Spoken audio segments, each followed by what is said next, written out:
Hello, I'm Derek, and welcome to Hindsight 101, where you're learning about things that will help you in everyday life.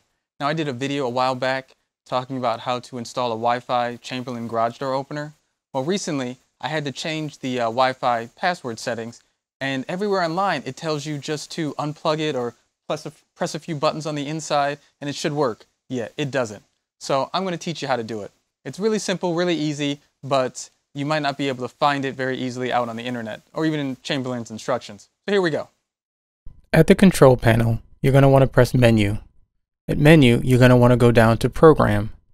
Once you press Program, you want to go down to Wi-Fi.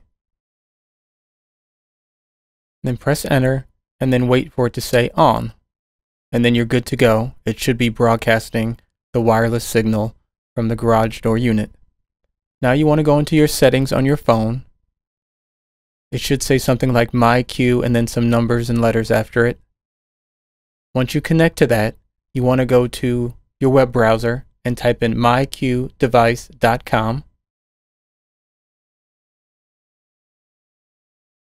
You have two options, either change your Wi-Fi settings or erase. In this one, we're going to change the Wi-Fi settings, pick your Wi-Fi network, and then put in your password.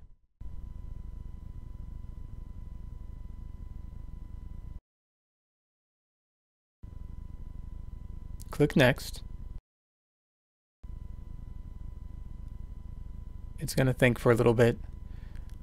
I tried this 3 times and it never beeped, so don't worry about it if it doesn't beep. 9 times out of 10 it's going to be successful, so don't worry about it. But if it doesn't, you can always do it again. This may take a few minutes. Even if it doesn't beep, just press Yes. And then once you see your serial number, you're good to go.